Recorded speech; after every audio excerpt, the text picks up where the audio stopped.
Chapter 3. The Burrow. "Ron!"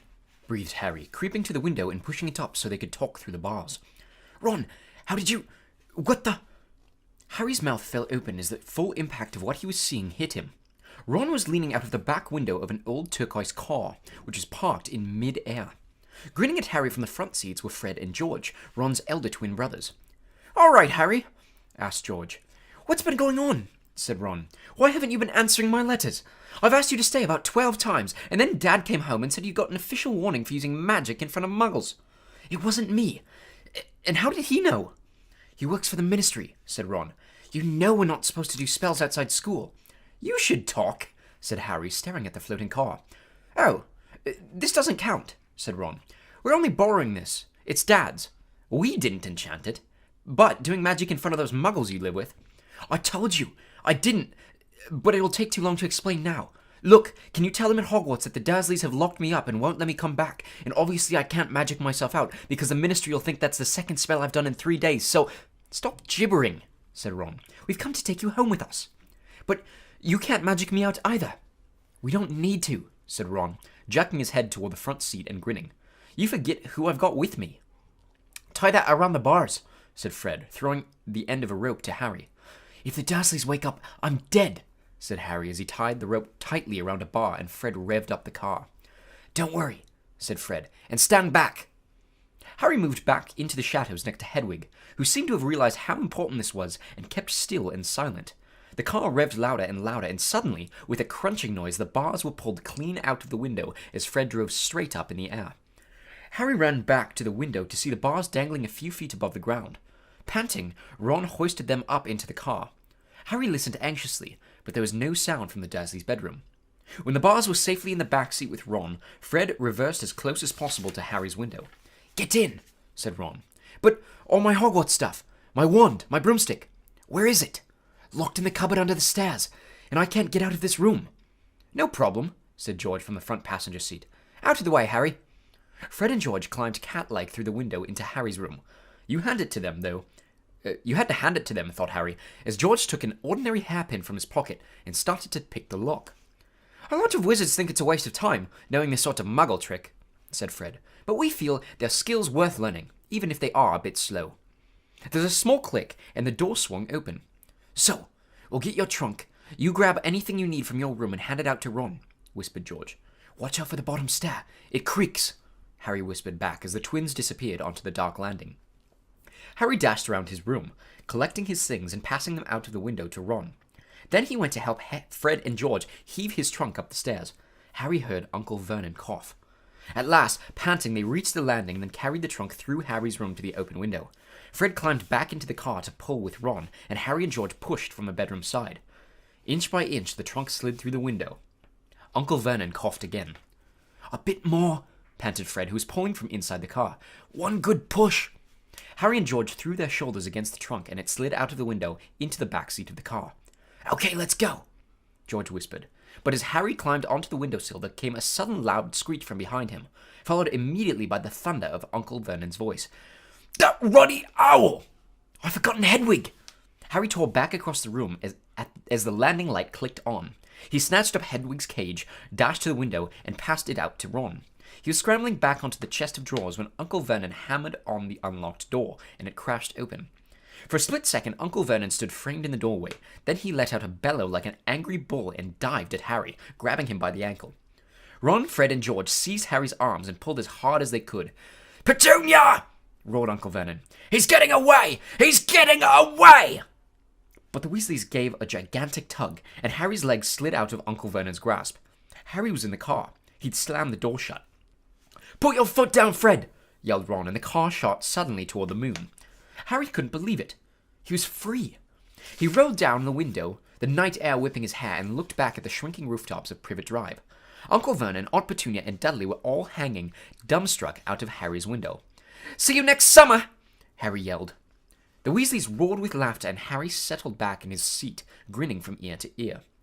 "Let Hedwig out," he told Ron. "She can fly behind us. She hasn't had a chance to stretch her wings for ages." George handed the hairpin to Ron, and a moment later, Hedwig soared joyfully out of the window to glide alongside them like a ghost. "So, what's the story, Harry?" said Ron impatiently. What's been happening?" Harry told them all about Dobby, the warning he'd given Harry, and the fiasco of the violet pudding. There was a long, shocked silence when he had finished. "Very fishy," said Fred finally. "Definitely dodgy," agreed George. "So he wouldn't even tell you who's supposed to be plotting all this stuff?" "I don't think he could," said Harry. "I told you, every time he got close to letting something slip, he started banging his head against the wall." He saw Fred and George look at each other. "What? You think he was lying to me?" said Harry. "Well," said Fred, "put it this way. House elves have got powerful magic of their own, but they can't usually use it without their master's permission. I reckon old Dobby was sent to stop you coming back to Hogwarts. Someone's idea of a joke. Can you think of anyone at school with a grudge against you?" "Yes," said Harry and Ron together instantaneously. Said Harry and Ron together instantly. "Draco Malfoy," Harry explained. "He hates me." "Draco Malfoy?" said George, turning around. "Not Lucius Malfoy's son?" "Must be. It's not a very common name, is it?" said Harry. "Why?" "I've heard Dad talking about him," said George. "He was a big supporter of You-Know-Who." "And when You-Know-Who disappeared," said Fred, craning around to look at Harry, "Lucius Malfoy came back saying he'd never meant any of it. Load of dung. Dad reckons he was right in You-Know-Who's inner circle." Harry had heard these rumors about Malfoy's family before, and they didn't surprise him at all. Malfoy made Dudley Dursley look like a kind, thoughtful, and sensitive boy. "I don't know whether the Malfoys own a house elf," said Harry. "Well, whoever owns him will be an old wizarding family, and they'll be rich," said Fred.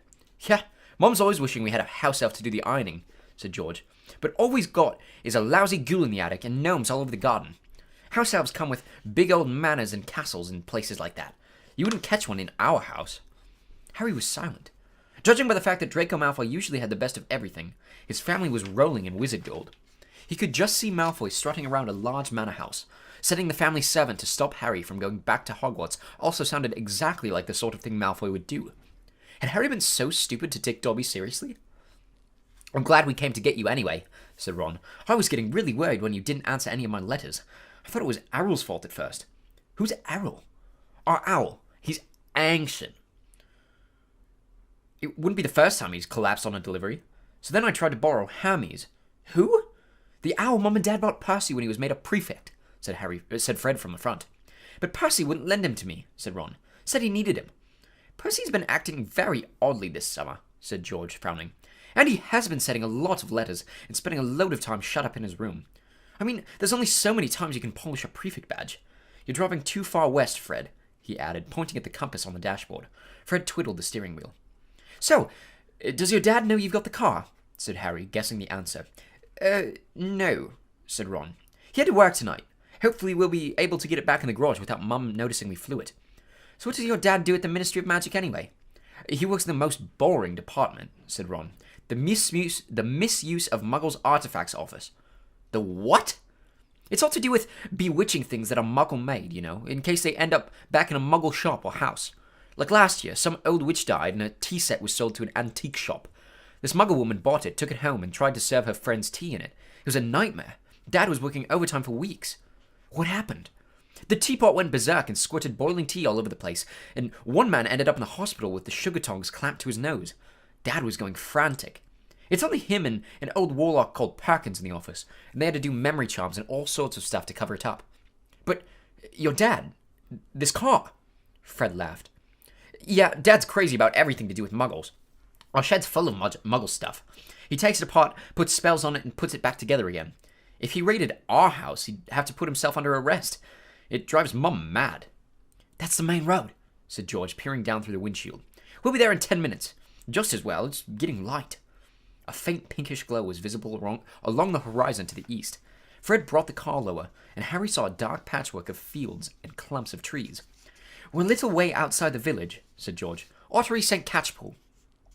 Lower and lower went the flying car. The edge of a brilliant red sun was now gleaming through the trees. "Touchdown," said Fred, as, with a slight bump, they hit the ground. They had landed next to a tumble-down garage in a small yard, and Harry looked out for the first time at Ron's house. It looked as though it had once been a large stone pig pen, but extra rooms had been added here and there until it was several stories high, and so crooked it looked as though it were held up by magic, which, Harry reminded himself, it probably was. 4 or 5 chimneys were perched on top of the red roof. A lopsided sign stuck in the ground near the entrance read, "The Burrow." Around the front door lay a jumble of rubber boots and a very rusty cauldron. Several fat brown chickens were pecking their way around the yard. "It's not much," said Ron. "It's wonderful," said Harry happily, thinking of Privet Drive. They got out of the car. "Now, we'll go upstairs really quietly," said Fred, "and wait for Mum to call us for breakfast. Then, Ron, you come bounding downstairs going, 'Mum, look who turned up in the night!' And she'll be all pleased to see Harry, and no one ever need know we flew the car." "Right," said Ron. "Come on, Harry. I sleep at the top." Ron had gone a nasty greenish color, his eyes fixed on the house. The other three wheeled around. Mrs. Weasley was marching across the yard scattering chickens, and for a short, plump, kind-faced woman, it was remarkable how much she looked like a saber-toothed tiger. "Ah!" said Fred. "Oh, dear," said George.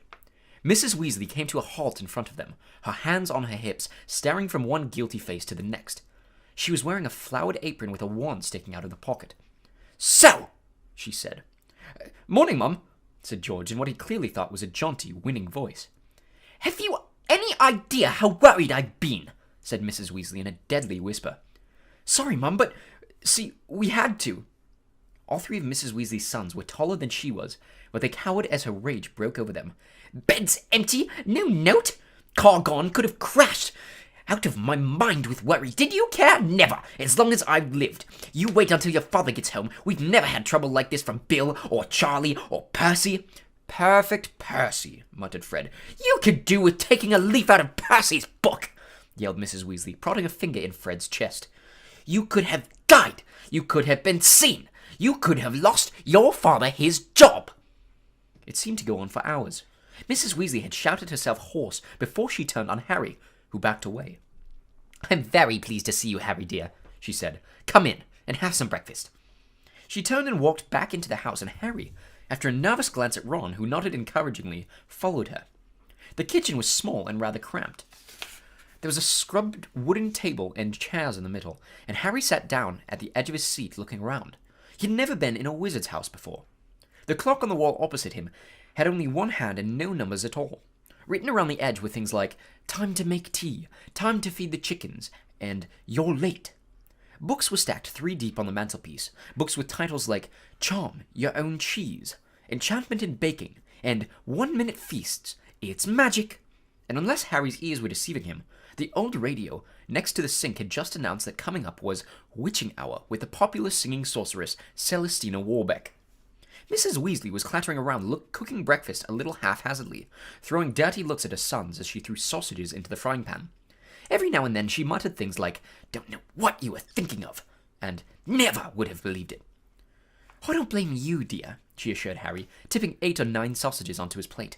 "Arthur and I have been worried about you too. Just last night we were saying we'd come and get you ourselves if you hadn't written back to Ron by Friday. But really," she was now adding 3 fried eggs to his plate, "flying in a legal car halfway across the country, anyone could have seen you." She flicked her wand casually at the dishes in the sink, which began to clean themselves, clicking gently in the background. "It was cloudy, Mum," said Fred. "You keep your mouth closed while you're eating," Mrs. Weasley snapped. "They were starving him, Mum," said George. "And you," said Mrs. Weasley. But it was with a slightly softened expression that she started cutting Harry bread and buttering it for him. At that moment, there was a diversion in the form of a small red-headed figure in a long nightdress, who appeared in the kitchen, gave a small squeal, and ran out again. "Ginny," said Ron in an undertone to Harry. My sister. She's been talking about you all summer." "Yeah, she'll be wanting your autograph, Harry," Fred said with a grin, but he caught his mother's eye and bent his face over his plate without another word. Nothing more was said until all 4 plates were clean, which took a surprisingly short time. "Blimey, I'm tired," yawned Fred, setting down his knife and fork at last. "I think I'll go to bed and—" "You will not!" snapped Mrs. Weasley. "It's your own fault you've been up all night. You're going to de-gnome the garden for me. They're getting completely out of hand again." "Oh, Mum. And you too," she said, glaring at Ron and Fred. "You could go to bed, dear," she added to Harry. "You didn't ask them to fly that wretched car." But Harry, who felt wide awake, said quickly, "I'll help Ron. I've never seen a de-gnoming." "That's very sweet of you, dear, but it's doll work," said Mrs. Weasley. "Now, let's see what Lockhart's got to say on the subject." And she pulled a heavy book from the stack on the mantelpiece. George groaned. "Mum, we know how to de-gnome a garden." Harry looked at the cover of Mrs. Weasley's book. Written across it in fancy gold letters were the words, Gilderoy Lockhart's Guide to Household Pests. There was a big photograph on the front of a very good-looking wizard with wavy blonde hair and bright blue eyes. As always in the wizarding world, the photograph was moving. The wizard, who Harry supposed was Gilderoy Lockhart, kept winking cheekily up at them all. Mrs. Weasley beamed down at him. "Oh, he is marvellous," she said. "He knows his household pets all right. It's a wonderful book." "Mum fancies him," said Fred in a very audible whisper. "Don't be so ridiculous, Fred," said Mrs. Weasley, her cheeks rather pink. "All right, if you think you know better than Lockhart, you can go and get on with it. And woe betide you if there's a single gnome in that garden when I come out to inspect it." Yawning and grumbling, the Weasleys slouched outside with Harry behind them.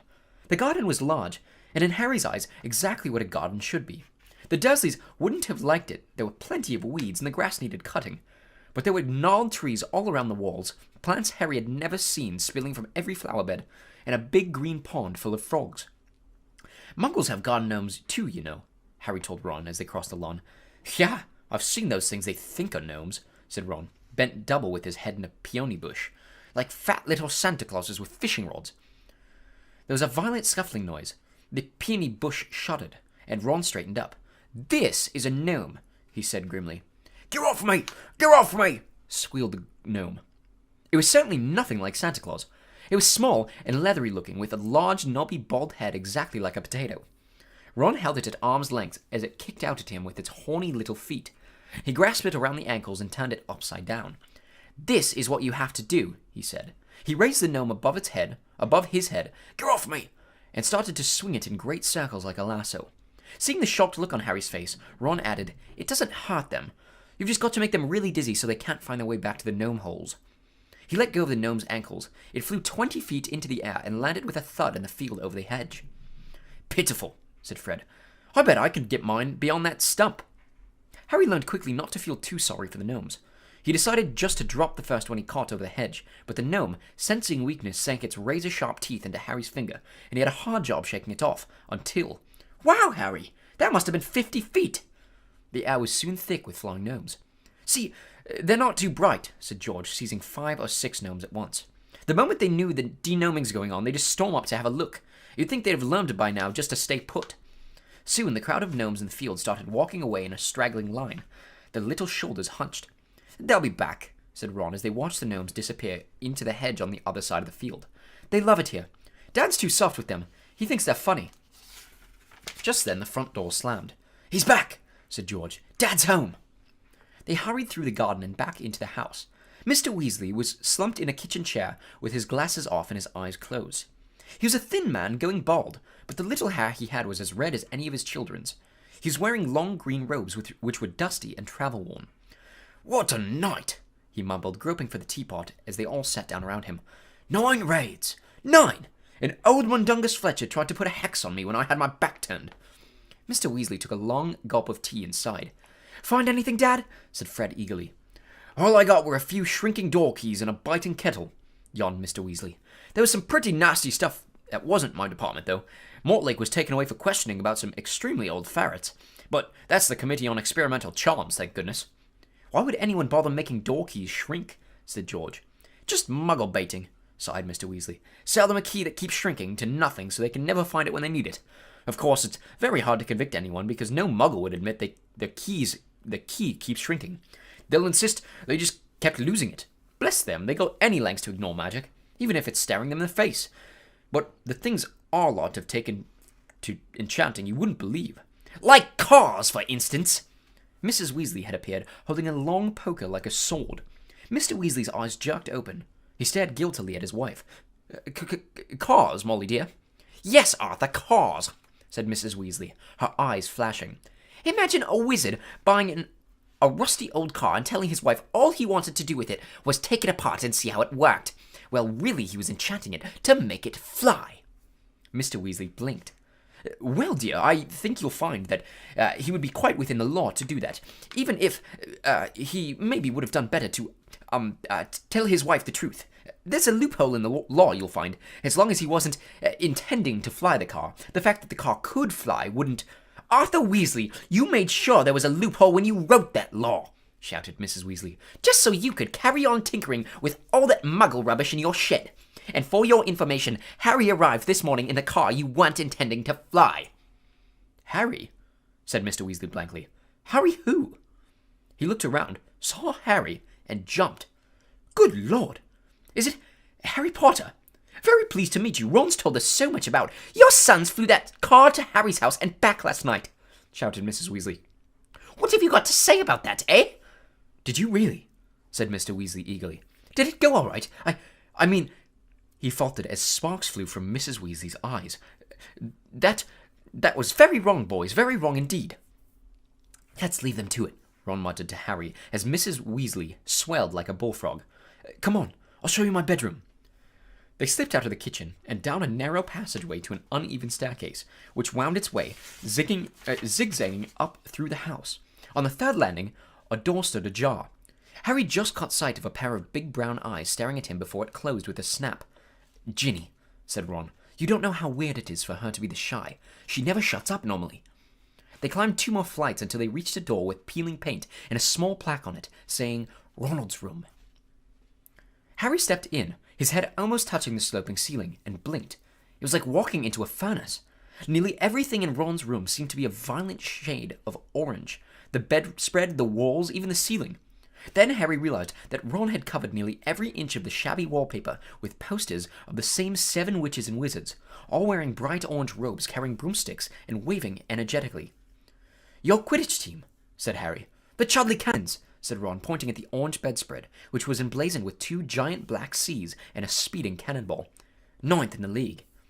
Ron's school spellbooks were stacked untidily in the corner, next to a pile of comics that all seemed to feature the adventures of Martin Miggs, the Mad Muggle. Ron's magic wand was lying on top of a fish tank full of frog spawn on the windowsill, next to his fat grey rat, Scabbers, who was snoozing in a patch of sun. Harry stepped over a pack of self-shuffling playing cards on the floor and looked out the tiny window. In the field far below, he could see a gang of gnomes sneaking one by one back through the Weasleys' hedge. Then he turned to look at Ron, who was watching him almost nervously, as though waiting for his opinion. "It's a bit small," said Ron quickly. "Not like that room you had with the Muggles. And I'm right underneath the ghoul in the attic. He's always banging on the pipes and groaning." But Harry, grinning widely, said, "This is the best house I've ever been in." Ron's ears went pink.